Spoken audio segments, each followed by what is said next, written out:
Chapter 14. At first the others thought that Edward was a great good joke. "A rabbit," the hobo said, laughing. "Let's chop him up and put him in the stew pot." Or when Bull sat with Edward carefully balanced on his knee, one of them would call out, "Got yourself a little dolly, Bull?"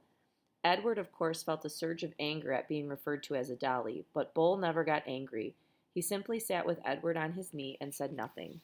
Soon the men became accustomed to Edward, and word of his existence spread. So it was that when Bull and Lucy stepped up to a campfire in another town, another state, another place entirely, the men knew Edward and were glad to see him. "Malone!" they shouted in unison, and Edward felt a warm rush of pleasure at being recognized, at being known.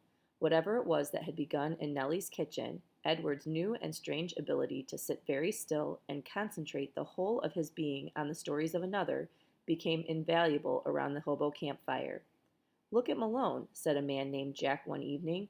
"He's listening to every dang word." "Certainly," said Bull. "Of course he is."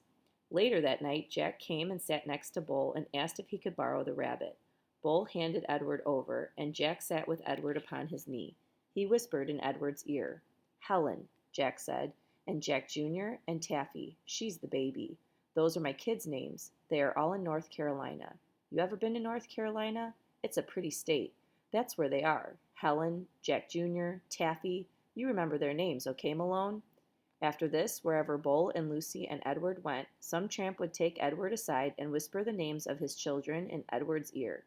Betty, Ted, Nancy, William, Jimmy, Eileen, Skipper, Faith. Edward knew what it was like to say over and over again the names of those you had left behind. He knew what it was like to miss someone, and so he listened. And in his listening, his heart opened wide and then wider still. The rabbit stayed lost with Lucy and Bull for a long time. Almost 7 years passed, and in that time Edward became an excellent tramp, happy to be on the road, restless when he was still.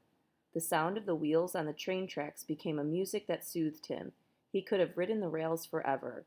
But one night, in a railroad yard in Memphis, as Bull and Lucy slept in an empty freight car and Edward kept watch, trouble arrived. A man entered the freight car and shone a flashlight in Bull's face, and then kicked him awake. "You bum," he said. "You dirty bum. I'm sick of you guys sleeping everywhere. This ain't no motel." Bull sat up slowly. Lucy started to bark. "Shut up," said the man. He delivered a swift kick to Lucy's side that made her yelp in surprise. All his life Edward had known what he was, a rabbit made of china, a rabbit with bendable arms and legs and ears. He was bendable, though, only if he was in the hands of another. He could not move himself, and he had never regretted this more deeply than he did that night when he and Bull and Lucy were discovered in the empty rail car. Edward wanted to be able to defend Lucy, but he could do nothing. He could only lie there and wait. "Say something," said the man to Bull. Bull put his hands up in the air. He said, "We are lost." "Lost? Ha! You bet you're lost."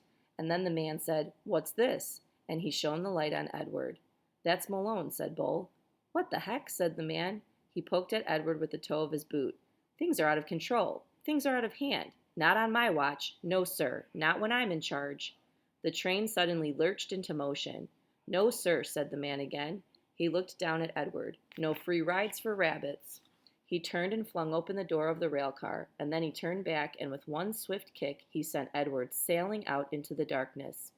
The rabbit flew through the late spring air. From far behind him he heard Lucy's anguished howl. "Aroo! Aroo!" she cried. Edward landed with a most alarming thump, and then he tumbled and tumbled and tumbled down a long, dirty hill. When he finally stopped moving, he was on his back, staring up at the night sky. The world was silent. He could not hear Lucy. He could not hear the train. Edward looked up at the stars. He started to say the names of the constellations, but then he stopped. "Bull," his heart said. "Lucy." How many times, Edward wondered, would he have to leave without getting the chance to say goodbye? A lone cricket started up a song.